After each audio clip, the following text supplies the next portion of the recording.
Bueno, pues yo creo que vamos a dar comienzo. Buenas tardes a todos.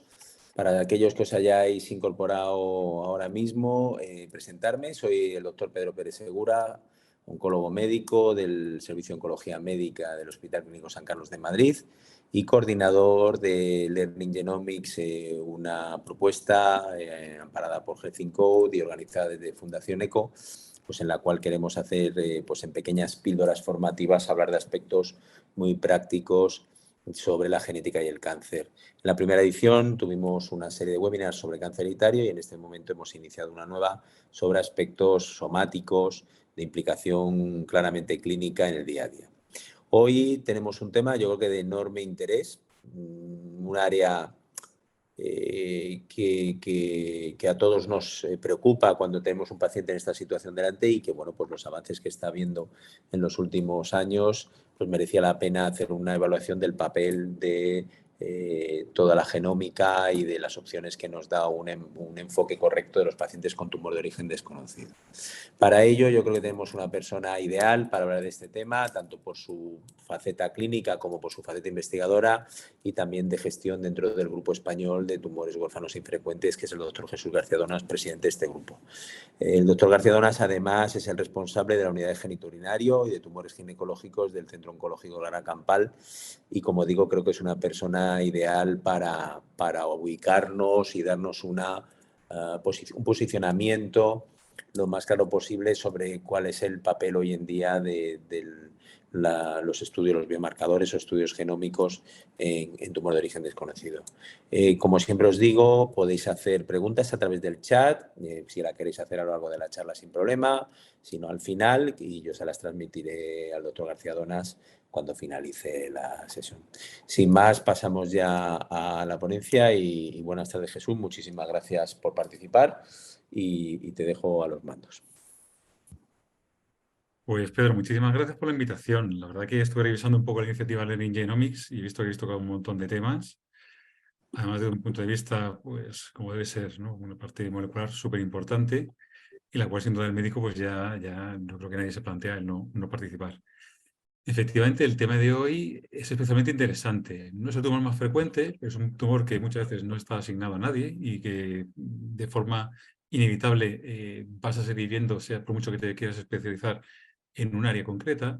Y aparte es un sitio donde la parte molecular adquiere especial relevancia porque indicaciones como tal o probaciones de fármacos para esta indicación prácticamente no existen. Entonces, es una pugna constante del médico en intentar no solamente llegar a un diagnóstico, sino conseguir para tu paciente las mejores aproximaciones terapéuticas. Y en esto la parte molecular, desde luego, tiene mucho que decir. Así que, bueno, pues vamos a avanzar. Quizá una cosa que es curiosa de este tumor es que parece que va a ser el primer tumor con el cual vamos a poder acabar. Y el acabar no es tanto porque lo vayamos a curar a todos los pacientes, sino porque cuanto más avanzamos en la capacidad de filiar el origen de un tumor, tanto por pruebas diagnósticas como pruebas de patología o ahora ya más moleculares, pues la incidencia del cáncer de origen desconocido pues va disminuyendo.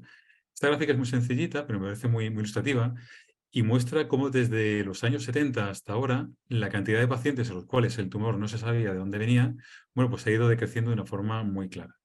Y esto ha sido por dos motivos. Uno, por los avances tecnológicos en cuanto a radiología y patología molecular, pero también por las reglas que imponemos a la hora de definir este tipo de tumores.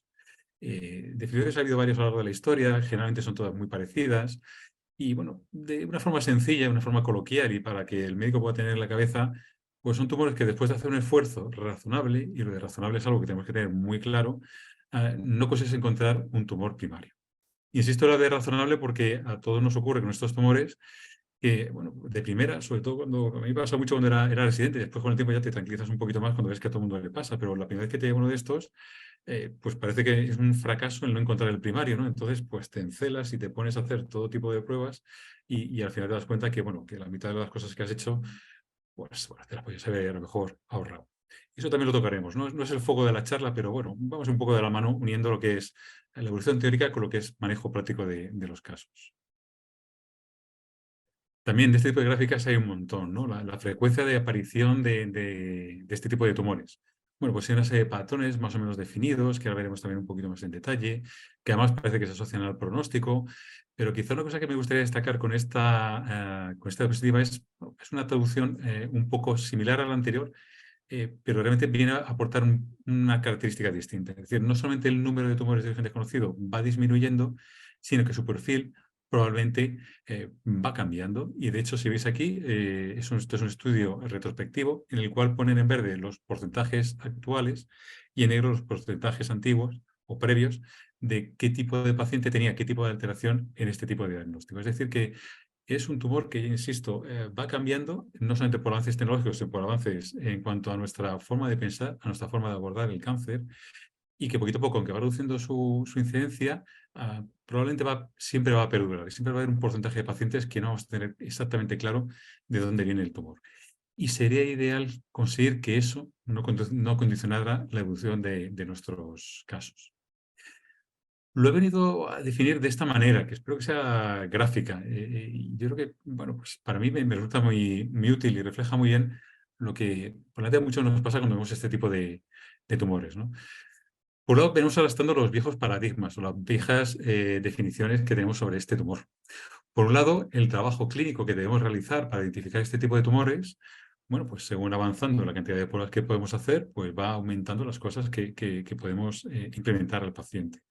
Y ahí es muy importante pues, ser muy racional y discernir qué realmente aporta y que quizás sea una prueba de más que lo único que está haciendo es alargar el diagnóstico, prolongar el tiempo que el paciente está esperando una terapia y aparte del sufrimiento que puede producir o las molestias que puede producir al paciente, sobre todo intentar no perdernos mucho en esa ansiedad que genera siempre el no conocer el origen, ¿no? El no tener esa vía trazada que nos permita agarrarnos a unas guías clínicas claras o a nuestra propia experiencia y poder desenvolvernos. Pues bueno, hay que ser razonable, tenemos que intentar buscar el primario, ahora vemos hasta cuánto impacta esto en la evolución del paciente, pero claramente no hay que perder mucho el tiempo, no hay que demorarlo demasiado.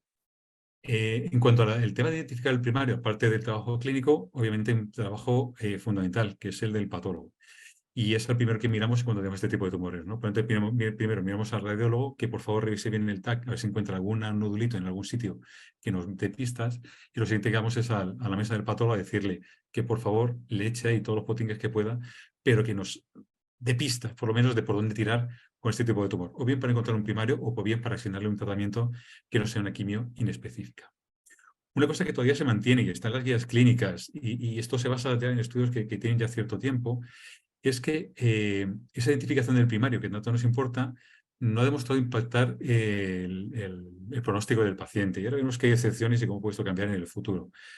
Pero bueno, simplemente más que como una lápida o una losa, un texto grabado en mármol que tenemos que recordar para siempre, que no importa el primario, bueno, en ser razonable, tener en cuenta que bueno, no lo vamos a salvar al paciente a base de hacer PETs y PTRMs y todo lo que eso se ocurra. Bueno, el impacto va a ser moderado, que ahora hablaremos de cuánto puede tener el conocer el primario.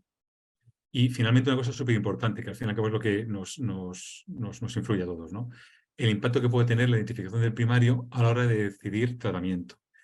Y esto es curioso porque ahora se está haciendo más importante que nunca. Ahora que las restricciones en cuanto a acceso a fármacos cada vez son mayores, yo trabajo además en un centro privado en el cual pues, ese cambio de forma de acceder a los fármacos se está viendo de una forma muy evidente.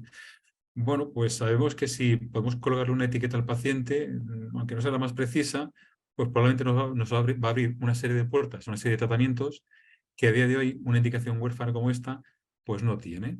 Con lo cual, bueno, pues la presión, la verdad que aumenta, ¿no? Si ponemos una etiqueta, no solamente nuestra tranquilidad, sino las cosas que vamos a poder ofrecer al paciente van a ser distintas. Y esto ya es un tema puramente regulatorio que bueno, pues después podemos discutir cuánto puede impactar esto en nuestra clínica habitual.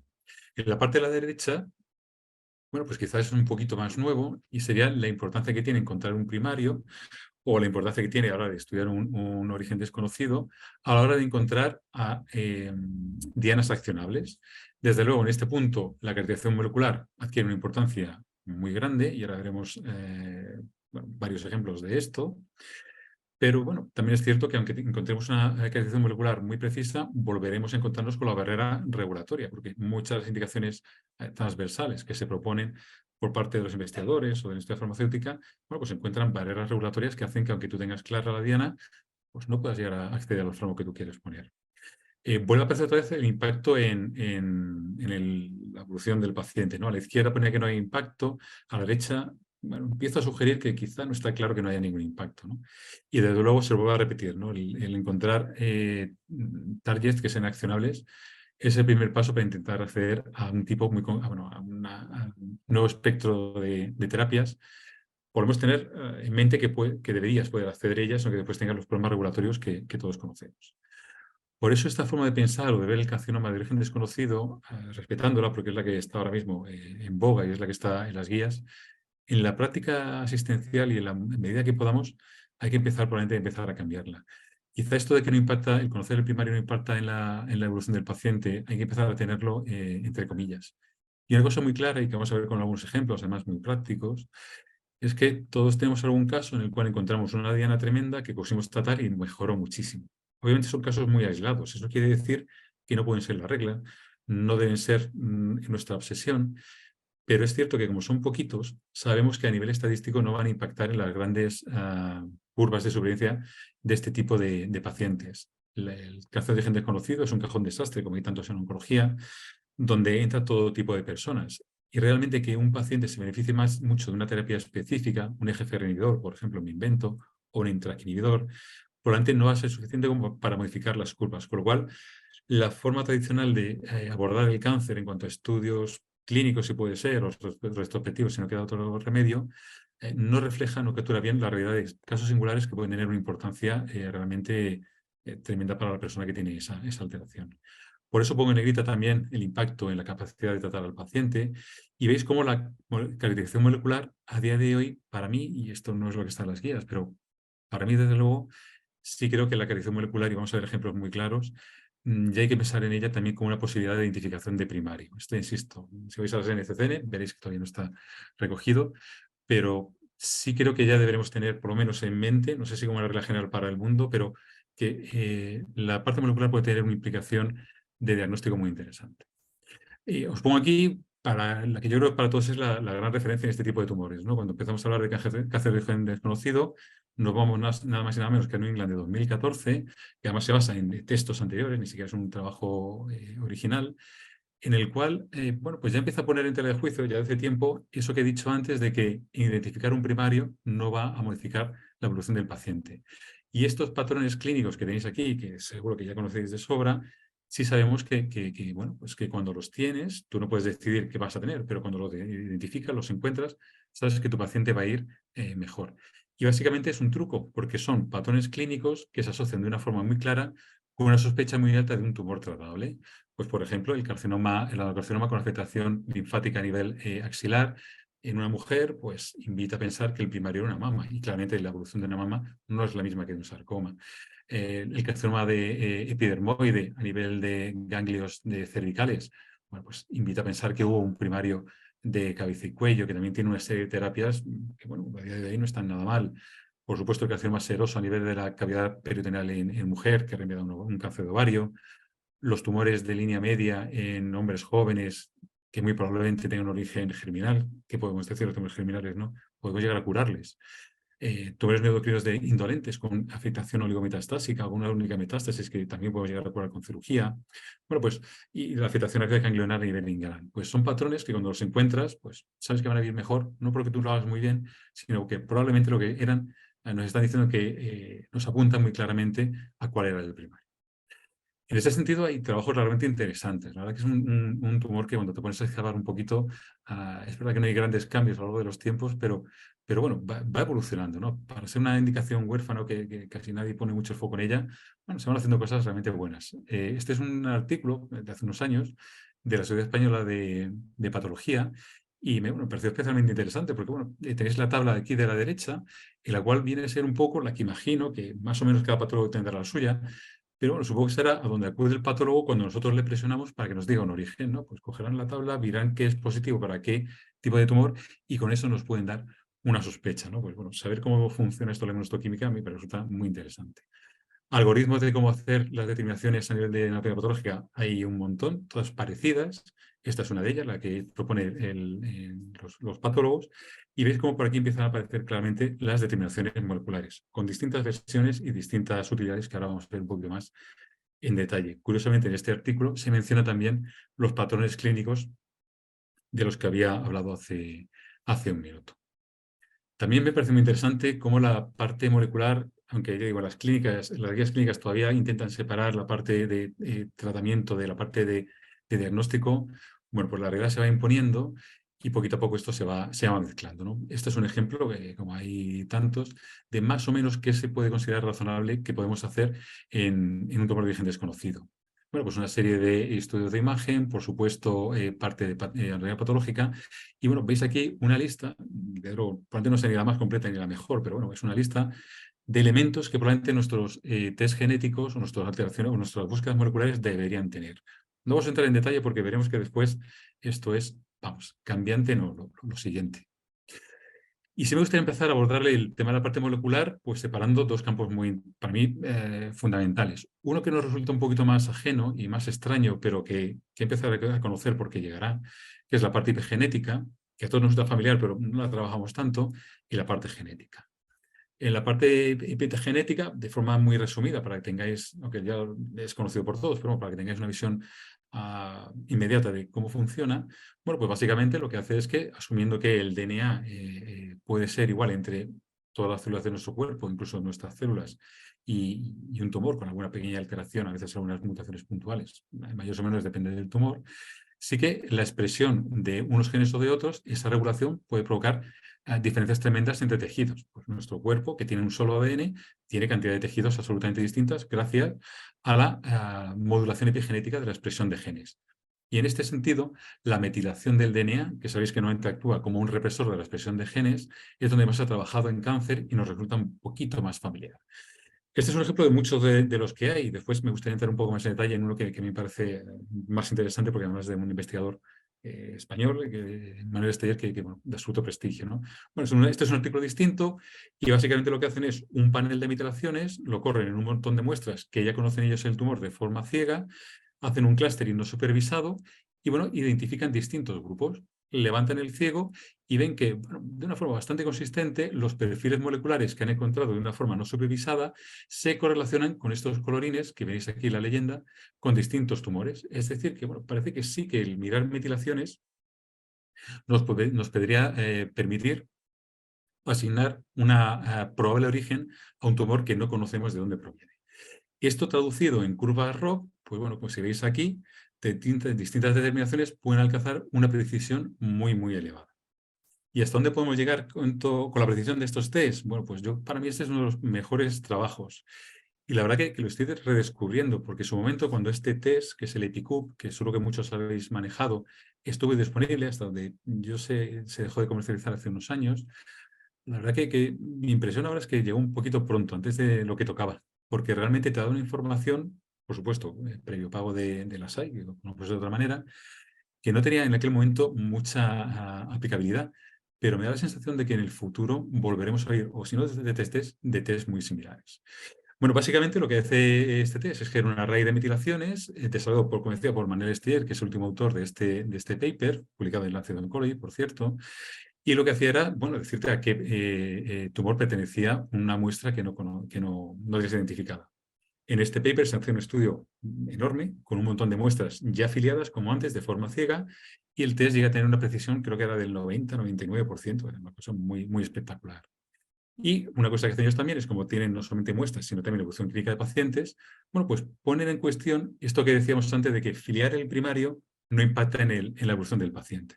Si veis aquí, los pacientes que tenían una terapia específica, esto es un estudio retrospectivo, no es un ensayo clínico, pues parece que tendrían a ir mejor que aquellos que recibían una terapia empírica, sin conocer el primario.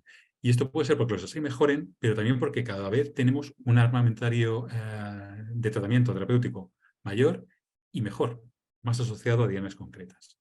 Aún así, y llevando el test a la realidad de la práctica asistencial, en prueba de concepto, aparte de hacer estudios en un montón de pacientes, finalmente la cohorte de experimentación, por decirlo así, eran 200 y pico casos.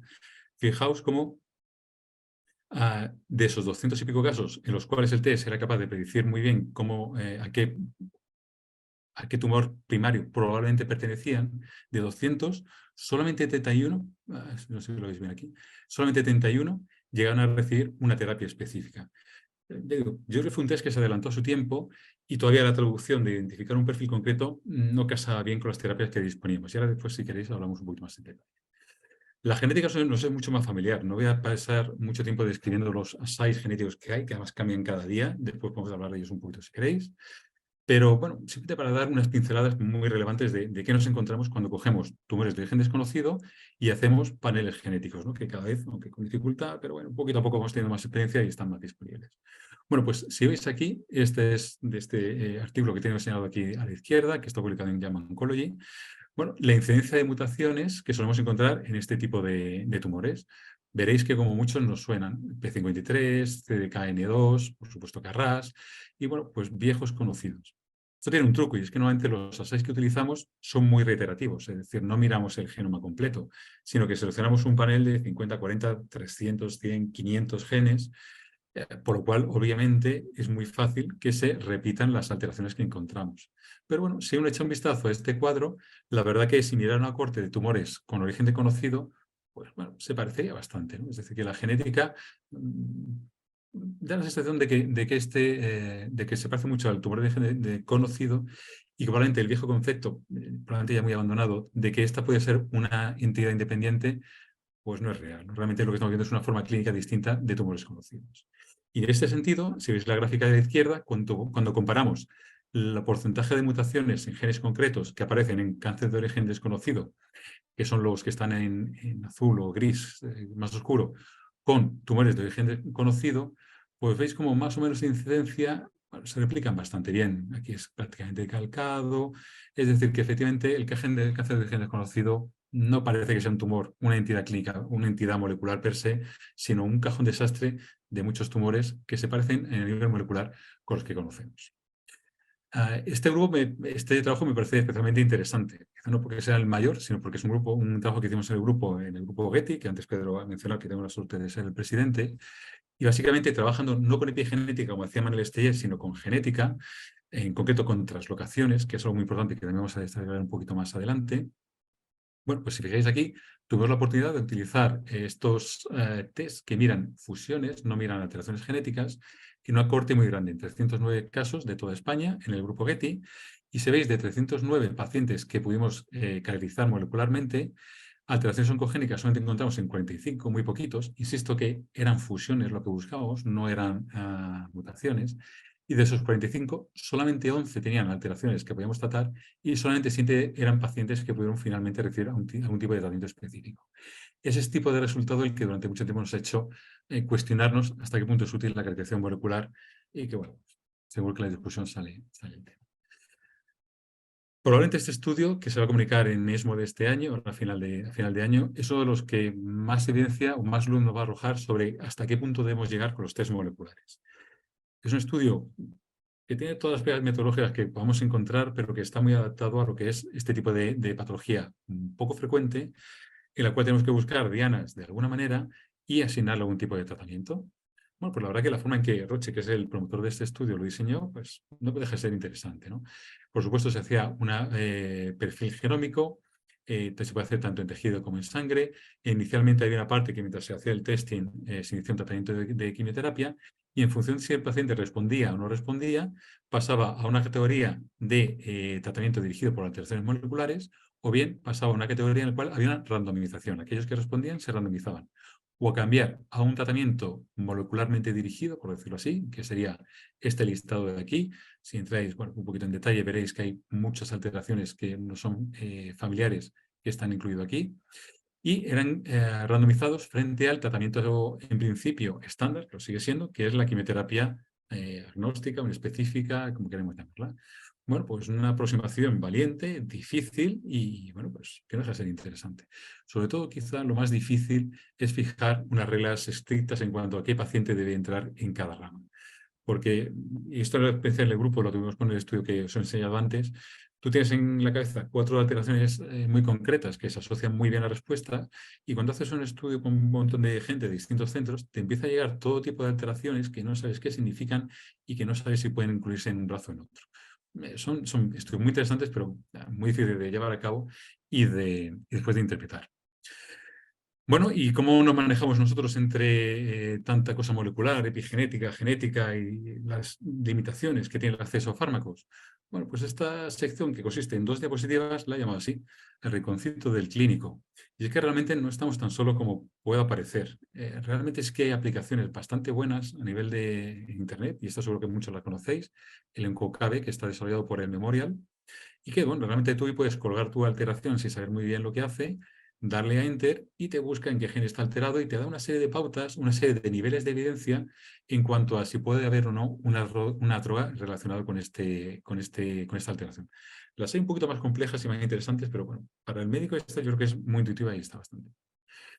Pero sería un error a estas alturas seguir pensando en el médico como esa persona aislada luchando contra el cáncer de la mano del paciente. Esa parte heroica hay que acabar con ella. Es bonita, pero es el pasado, ¿no? Realmente el médico es el director de orquesta de un panel de gente que tiene que trabajar en esto. El patólogo, el radiólogo, por supuesto el cirujano a la hora de la terapia o cogida de muestras.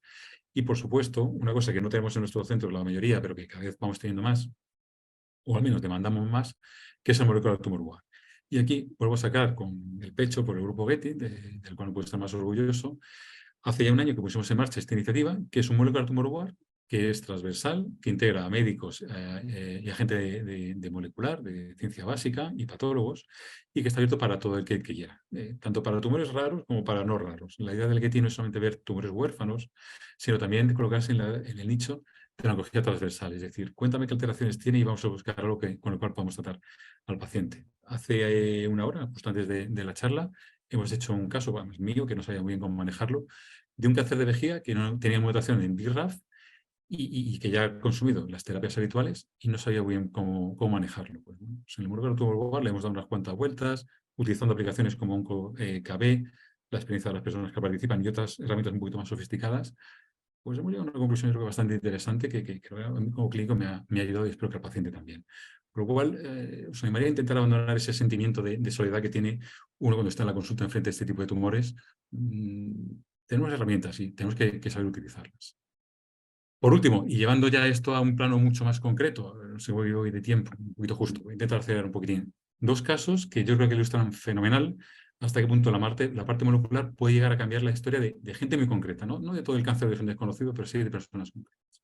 El primero es una paciente que tuvimos en el hospital, lo tenemos todavía, que tenía 62 años cuando fue diagnosticada, había sido fumadora, tiene un antecedente en 1999, es decir, de hace ya casi 20 y tantos años, de un tumor muy pequeñito endocervical que se resecó por una conización, una simple conización y no había recibido tratamiento y no había tenido ningún tipo de problema posterior, que de repente llega a urgencias con un dolor de espalda muy, muy grande y se hace un TAC, un TAC inicialmente de columna, posteriormente abdominopélvico, perdón, torcoabdominopélvico, y se ven unas lesiones que no se saben explicar muy bien, afectando a la L5, perdón, que no sé si el cursor, no puedo moverlo, afectando a L5, perdón, a varias adenopatías aumentadas de tamaño y una lesión que estaba afectando al psoas. Por supuesto, inmediatamente se hizo una biopsia de la lesión L5 y se vio que estaba constituida por un carcinoma, era una masa epitelial que tenía un montón de células atípicas y un núcleo hipercromático, pero del cual no nos puede decir el patólogo mucho más. Y no se veía un claro primario. Así puedo señalarlo con el puntero. Esta es la lesión que tenía, que estaba invadiendo el psoas, y aparte tenía la lesión en el L5 y algún nódulo pulmonar. Bueno, pues inmediatamente vamos al patólogo, nos sentamos en la silla de tortura y empezamos a pedirle que nos encontrara un primario, porque tenemos que tratar a esta mujer de 62 años, por lo demás absolutamente sana. Bueno, pues acudió a su listadillo de cosas que hacer a un tumor cuando no sabes por dónde tirar, y le hizo un panel, una batería de inmunohistoquímica, y este fue el resultado. Tenía varias citoquinas positivas, pero citoquinas no, queratinas positivas, el panel CKAE1 y AE3 y la CK7 eran positivas, y era positivo también el marcador GATA3, es decir, era un tumor que parecía de origen epitelial, pero un montón de determinaciones que te pueden orientar en cuanto a origen, melanoma, ovario, tiroides y pulmón, eran negativas. Los receptores hormonales para buscar un origen mamario eran negativas. Es decir, que bueno, pues era un tumor que no era un sarcoma, era epitelial, pero no nos puede decir nada más. Aquí la diapositiva de la izquierda veis la hematosina osina y después la tinción para este panel de citoquinas, que es la AE13, que bueno, claramente tenía perfectamente la membrana de las células, que una claridad muy llamativa. Bueno, iniciamos tratamiento con el esquema de carboplatino y taxol, como bueno, corresponde a un tumor de origen desconocido, en una mujer que tenía un dolor bastante severo por una enfermedad que parecía bastante agresiva, y en paralelo pedimos un panel de secuenciación. Recibimos los resultados, encontramos algunas alteraciones en el RAS, PAS5, bueno, pues mutaciones propias de un tumor, pero que pueden aparecer en montones de tumores, no se llevan demasiado. Sí vemos que tiene un TBB intermedio y era un tumor estable. Bueno, pues la inmunoterapia quizá algún día, pero nada llamativo. Lo que sí fue muy llamativo es que desde el panel genético, la gente que trabaja en ello, nos avisaron de que habían encontrado algún perfil compatible con un origen vírico del tumor. Esto se hace porque el panel incluía una serie de algoritmos que detectan cuando hay un DNA exógeno, es decir, cuando el DNA no solamente es tumoral, sino que no se parece en nada al del paciente. Y eso puede tener dos explicaciones. La más sencilla es que sea contaminación. Y esto es importante porque si tienes un DNA exógeno y determinas que es de origen humano, determinas que hay una contaminación por la persona que está manipulando la muestra y eso hay que tenerlo en consideración. Sin embargo, cuando el origen no es humano, una cosa que hacen estos algoritmos es identificar distintos virus. Y en este caso identificaron positividad una firma que indicaba que podía tener un origen relacionado con el papilomavirus. Si recordáis la historia, en 1999 había tenido un tumor insignificante de cervix. Bueno, pues nos parecía absolutamente increíble, pero bueno, era la única pista que teníamos, ya se había vuestro primer ciclo de quimioterapia, bueno, pues vamos a probar. Y efectivamente, se hizo una PCR específica para HPV serotipo 18, fue positiva, es decir, que confirmaba claramente que este era un tumor dependiente de papilomavirus, y además se hizo una muestroquímica para PL16, y bueno, yo creo que la de positiva no necesita ni explicación. Altísimamente positiva, reforzando el origen de papiloma de este tumor. Gracias a ese diagnóstico, al carbotasol añadimos Avastin. La respuesta fue francamente buena. No sé si con la quimio hubiera bastado o no, pero con Avastin la quimio de Avastin, pues, el resultado fue muy bueno. Y un año después, cuando ha progresado la enferma, le hemos hecho una determinación de PD1 y hemos podido indicar un tratamiento con inmunoterapia que está en curso y veremos si responde. Es decir, que no solamente nos cambió el diagnóstico, sino que nos permitió añadir Avastin a su tratamiento y ahora nos ha permitido utilizar inmunoterapia que por su TMB probablemente no hubiera sido una terapia que probablemente aceptada o no sé si lo puedo poder poner. Vale, y este es todo ejemplo distinto, muy sencillo, lo voy a abrevar porque voy muy tarde. Es una mujer más joven que la anterior, 39 años, que de repente, bueno, sin ningún tipo de antecedente, ni siquiera ese antecedente de cáncer de no tenía nada de nada, viene porque le tiene algo de fiebre y le cuesta tragar. Se hace un TAC y se ve que tiene esta lesión a nivel subcarinal. Posteriormente, esto se hace un PET que se toma de forma posterior y veis claramente esa captación masiva en la zona mediastínica. Se hizo una punción. Y el patólogo inicialmente, pues bueno, pues también una masa mediastínica que estaba invadiendo el esófago, nacía en el esófago, no sabíamos. Bueno, pues se hizo las caracterizaciones que el patólogo estimó oportunas. Claramente había un componente hipercromático en la hematosina eosina, y esto ya era llamativo, y rápidamente despertó las dudas si podía tratarse de algún tipo de melanoma de origen desconocido, que aunque son poco habituales, pueden ocurrir. El S100 era positivo, que refuerza esa impresión, y después había una serie de marcadores asociados con agresividad, como son SOX10, HM45, o P16, que en este caso no parece apuntar a un origen vírico, y las citocaratinas que habíamos visto antes que eran positivas, en este tumor eran absolutamente negativas. Con lo cual, cerramos el diagnóstico de melanoma de origen esofágico. Como buen melanoma, decidimos hacer un estudio amplio genético y de luego no encontramos alteraciones de BRAF, sino que encontramos algo que no para nada hubiéramos pensado nunca, y era esta translocación entre estos dos genes, que aquí veis dibujada un poquito como en bonito, por decirlo así, que son prácticamente patornomónicas de un tipo de sarcoma, que es el sarcoma de célula clara. Obviamente, el cambio de terapia fue radical. Pasamos a hacer un tratamiento con radioterapia radical, perdón por repetirme, y abandonamos el pensar en biorafinidores o incluso en tratar con inmunoterapia. Es decir, que yo creo que claramente los paneles de secuenciación tienen un valor de tratamiento, pero también diagnóstico. Para concluir, Creo que el testing molecular debería ser considerado para los pacientes con carcinoma de origen desconocido, seguro, pero para todos los cánceres. O sea que no lo tengamos, pero deberíamos o deberían dejarnos pedirlo cada vez más y más.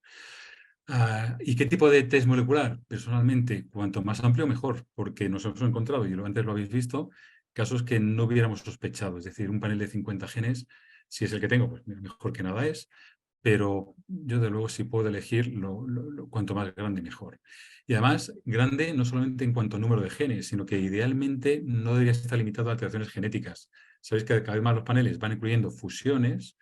El problema es que las fusiones todavía son difíciles de mirar y no están incluidas todas, ni cuando se incluye un gen, todas las fusiones posibles están vistas. Eso habría que mejorarlo, pero bueno, por lo menos intentar que estén presentes. Y el tema de las firmas, lo que hablaba antes de Manel y Steyer, no sé si la metilación o qué cosas, pero algo más allá de las mutaciones tenemos que encontrar. También lo refiero aquí. Los firmas epigenéticas y los perfiles de expresión, aunque no son más géneros, tendrán que empezar a formar parte de la práctica diaria en algún momento. Hasta ahora no lo han sido porque no hay una droga pegada a un perfil de expresión, pero probablemente vayan llegando. El tumor board como soporte yo creo que es muy interesante. El que no lo tenga en casa lo tiene en el Getty. Estáis invitados todos a consultar, encantadísimos. Nos vemos todas las semanas, así que yo creo que razonablemente podemos contestaros en lo que podamos. Y bueno, y no descartar que la interacción con aquellas personas que son expertas en el test molecular, a veces lo puedes hacer in-house, genial, y si no, el vendor que te proponga ese test te puede ayudar porque quizá tenga una información que no aparece en el report que te llega y que realmente puede cambiar las cosas, como nos pasó con el caso del HPV, bueno, o incluso el SARCO. Nada más, presentaron mi grupo de investigación, que la verdad que agradecerles a ellos el trabajar todos los días en cosas tan chulas como esta. Y bueno, pues encantado de escuchar si tenéis alguna preguntilla, alguna cosa. Muchas gracias, Jesús. Yo creo que ha estado muy interesante y de hecho ya hay una pregunta que es muy directa además. Dice, ¿cómo podemos acceder al comité molecular del grupo GETI? Me encanta esa pregunta, pero de verdad. Pues mira, en la página web aparece, vamos, sí, en la página web está el correo de la secretaria, les escribís, ya está. Podéis preguntarles, podéis mandar el caso. Hay una pestaña en la cual hay una plataforma que puedes cargar el caso con todo lo que tú quieras, todos los detalles, y eso es perfecto. Si lo haces así, pues nos facilita la vida un montón, pero con que escribas a las secretarías, tengo un caso que quiero comentar, ella se encarga de contactar a la persona que tiene esa duda y organizar la reunión para escucharle. Y si ya tienes tiempo y quieres colgar con todo el lujo de detalles el caso, pues en la página web tenemos una plataforma que recoge todos los datos que nos quedan. Perfecto. Bueno, la verdad a mí es que me surgen un montón de cuestiones que, bueno, aunque vayamos un poquito mal de tiempo, yo creo que podemos alargarlo un poquito y no hay problema, ¿no? Mientras van animándose a preguntar, yo tenía varias cosas. Una, por ejemplo, que a mí me preocupa mucho cuando valoramos los pacientes en el comité o en la sesión por la mañana es cómo se entretiene a estos pacientes muchísimo en otros servicios, ¿no? Yo creo que igual está mal hablar de esto así porque casi todos seremos oncólogos, pero bueno, yo creo que es importante, ¿no? Pacientes que llegan con un bulto, se vean 20 días para un diagnóstico de que al final tienes que acabar tú haciendo el panel y, claro, con el consiguiente deterioro muchas veces del paciente por tumores de muy rápido crecimiento, etcétera. Yo muchas veces me planteo si no debería haber un circuito especial para pacientes de alta sospecha de un tumor, donde le haces una primera prueba, no encuentras nada, automáticamente se contacte con la persona que lleva tumores de origen desconocido en el hospital, en el servicio de oncología, y realmente se aplique estos protocolos que tú has contado muy claramente, que no hay que volverse loco haciendo 1500 pruebas, sino que hay que ir a las pruebas que realmente te van a aportar algo, ¿no?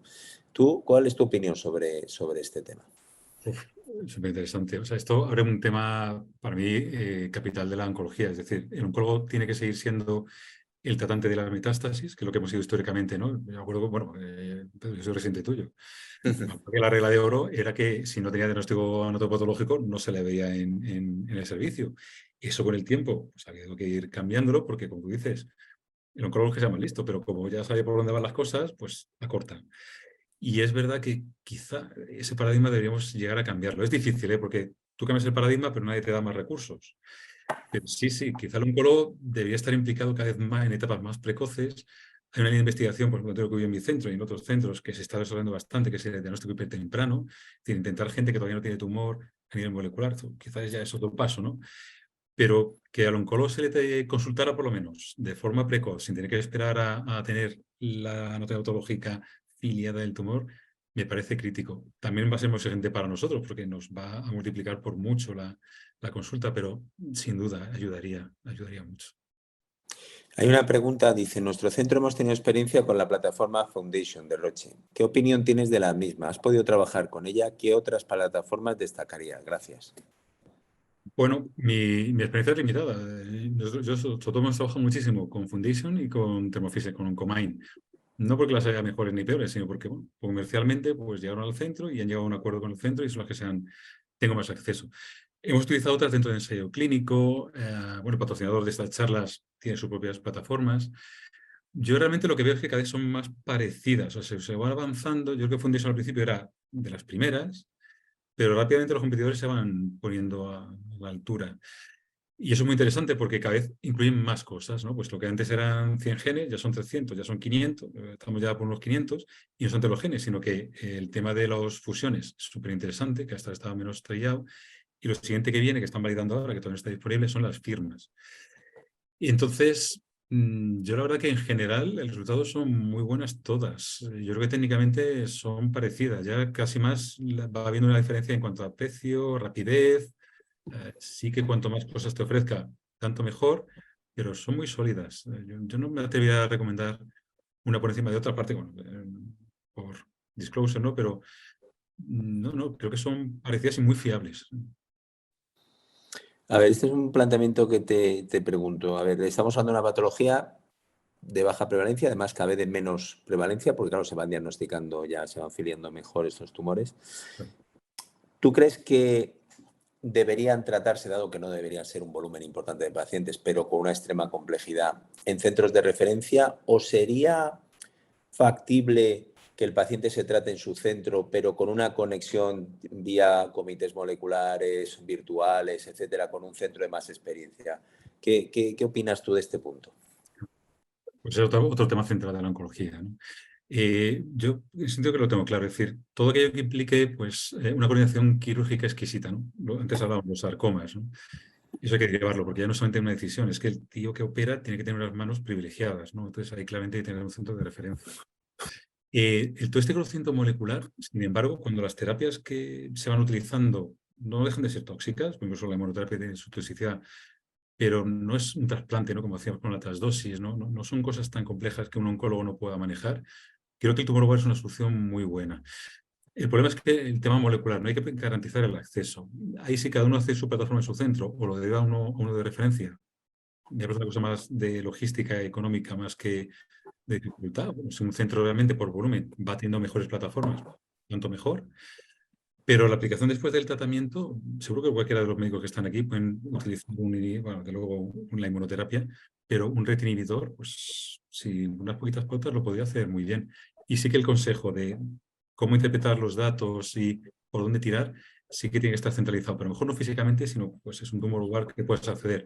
El clínico solo que tenéis, pues porque no centros cercanos pueden entrar a vuestro tumor lugar y presentar su caso, ¿no? Ese tipo de cosas agilizaría mucho, daría mucha calidad. El centro que manda el paciente o que presenta el paciente estaría más. Yo, por ejemplo, yo trabajo en muchos centros que no eran de referencia y enviar un paciente a un centro de referencia no te gustaba y además depende de quién lo tratara, te aportaba o no te aportaba. Es decir, que yo creo que hay una ventana ahí para centralizar la decisión y no el paciente, ¿no? Esa sería la forma de reducirlo. No, yo estoy totalmente de acuerdo contigo, ¿no? Yo creo que quizá somos demasiado, no sé, esto de los centros donde el paciente tiene que desplazarse al centro. Yo creo que la formación de los oncólogos en general en nuestro país es excelente, y que es importante que el paciente se mantenga en su entorno, con el equipo que la ha diagnosticado, con el equipo que la atiende, que está más cerca de su casa, que a lo mejor en ese hospital ha pasado otros momentos de problemas de salud, o sea, se siente como en su casa. Y sin embargo puedes tener la referencia o el expertise de gente más experta, pero que realmente luego al final, oye, mira, pues yo empezaría con este tratamiento en vista de los resultados que me estás mandando y el caso clínico, empieza y si quieres reevaluamos en 2 ciclos o cuando tú consideres y si hacen un seguimiento, ¿no? Yo creo que eso, por un lado, animaría a los centros a compartir, ¿no?, la decisión con otros compañeros y sentirte responsable del cuidado de tu paciente, ¿no? Yo creo que esa es una solución probablemente muy, muy razonable, ¿no? Yo creo que deberíamos trabajar más en fomentar esta. No hay que hacer todo en todos los sitios, ¿no? Esto yo creo que es clave, ¿no? Exacto. Hay una pregunta también, dice, ¿las fusiones se pueden detectar con los paneles de NGS o se necesita alguna técnica adicional? Gracias. Vale, este es el preguntón. Vamos a ver. Las fusiones... a ver si os puedo... Bueno, no lo tengo aquí. Espérate, que creo que hay una diapositiva siguiente. Básicamente, ¿ves la presentación, verdad, Pedro? Sí, ahora ha cambiado la diapositiva, sí. Venga, pues 2 palabras son las fusiones. Hay varias formas de verlo. Los paneles de NGS sí ven algunas fusiones, detectan algunas fusiones. El tema es que para detectar esas fusiones, tú tienes que decirle al panel primero qué estás buscando. Es decir, tienes que saber qué gen, dónde empieza la fusión. Haces una lectura del punto aproximado donde se va a romper el gen y si en algún punto cambia el tipo de gen que te encuentras, que solo la secuenciación te lo puede detectar, pues la detecta. Y por eso fundé varios paneles, porque no concreto, muchos paneles, ya siendo NGS, incorporan fusiones. Pero necesita un conocimiento previo. Es decir, si tienes unas fusiones bastante repetitivas o parecidas, pues pones un promotor cercano al punto de fusión, no tiene que ser exacto, y bueno, y la lectura, si al leer esa zona detecta un cambio de gen, que eso se lo puedo hacer, pues te dice la fusión, incluso te puede decir con qué gen se ha fusionado. El problema es que si es un gen muy promiscuo, por llamarlo de una manera, pues hay fusiones que se te van a escapar y las puedes tener. Entonces hay otra forma de detectarlas que sería, por ejemplo, el FIS. Y un FIS un poquito especial. Este se llaman las ondas break apart. Las ondas break apart lo que hacen es que cogen el gen, BIRRA, por ejemplo, este es el gen NUT. Cogen el gen NUT y pegan una sonda verde al principio y una sonda roja al final. Y realmente lo que ocurre es que cuando hay una translocación, creo que sería más o menos, cuando el gen está íntegro, cuando no se ha fusionado, no se ha traslocado, como la sonda verde y roja está muy cerquita, porque un gen es pequeñín, se ve amarillo. Verde y rojo, pues es una naranjita, amarillito, pues esto es que no hay fusión. Pero cuando el gen se rompe y se fusiona, se ven perfectamente las dos ondas, verde y rojo. Esto es que aquí hay una fusión y aquí no la hay. Y en este azul pasa igual, hay fusión, y en este creo que no hay, que es amarillo. Esto es al revés, te detecta todas las fusiones, pero no sabes con quién se ha producido la fusión. Es decir, que son informaciones complementarias. Reduciendo la contestación, los paneles de NGS cada vez ven mejor las fusiones, pero desgraciadamente se le escapan. Entonces, si da negativo, no encuentran ninguna fusión en lo que están mirando, son fiables, esas no están, pero no te garantiza que no pueda haber otras, incluso en esos genes, que se te estén escapando. Es así de tricky.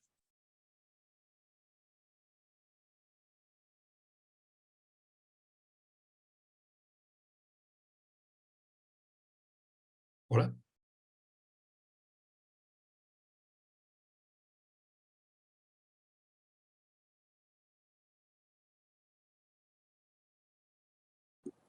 Hola.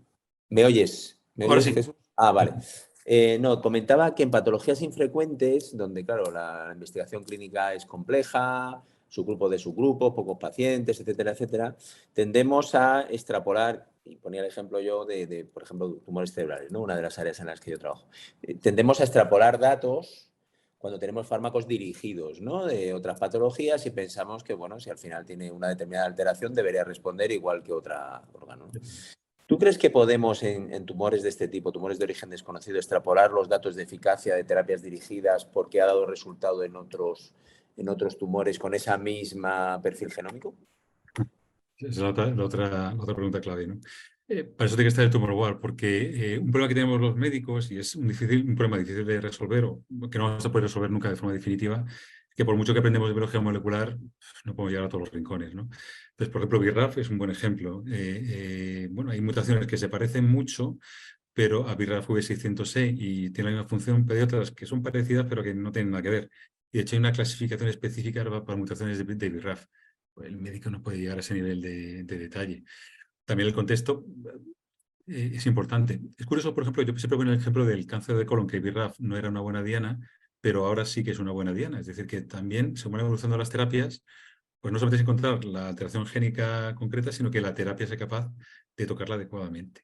Entonces, por concretar, es una buena referencia, no hay otra forma de hacerlo, extrapolar de otras patologías. Hay que tener cuidado, es decir, no privar al paciente de algo estándar por meterle en alguna fricada que se nos ocurra. Eso es lo que a mí siempre me da más miedo, no empezar a tratar, bueno, pues me he encontrado un P53, pues vamos a ponerle no sé cuántos. Eso no se suele hacer, pero te tienta, ¿no? Si tuvieras toda libertad para elegir cualquier fármaco, tiene la limitación de las aprobaciones, pero sí que yo creo que de bastante claramente convergen muchas respuestas a las mismas terapias. Lo que pasa es que ya digo, necesitamos saber que no estoy de entender bien el gen. No vaya a ser que cojamos una mutación que es truncante y pensemos que es activante. Eso necesitamos un poquito de ayuda que nos eche una mano con interpretarla. Y si la función es la misma, entonces sí que se puede probar con el fármaco, con todas las limitaciones, porque pues el fármaco hay que controlarlo y te lo tienen que dejar utilizar. Bueno, pues nada, yo creo que ha sido súper interesante. Muchísimas gracias, Jesús. Informaros para los que estáis asistiendo que el próximo webinar será el 21 de junio, donde vamos a hablar de farmacogenómica. Es decir, yo creo que es un tema también enormemente importante, que quizá no le damos toda la importancia que deberíamos los oncólogos, que casi nos tienen que empujar a hacer las determinaciones y puede tener muchas implicaciones tanto en toxicidad como en respuesta a tratamiento. Por lo tanto, esperamos que os sea de interés. Y nada más, lo dicho, muchísimas gracias a todos los que estáis ahí, a Health in Code por patrocinar esta serie y a la Fundación ECO por toda la organización. Y lo dicho, Jesús, muchísimas gracias como siempre, ha sido yo creo que clarísimo y yo creo que el planteamiento de manejo de un tumor de origen desconocido, desde luego con lo que has planteado, para aquellos que estén empezando en este tema o que no tengan mucha experiencia, yo creo que has transmitido claramente la importancia de no hacer mucho, sino hacer las cosas que tocan y que sean valorados por gente con mucha experiencia, porque son casos complicados y te juegas la curación en algunos pacientes si fallas en el primer momento. Muchísimas gracias, Jesús. Pedro, un placer. Cuídate mucho. Venga, hasta luego a todos.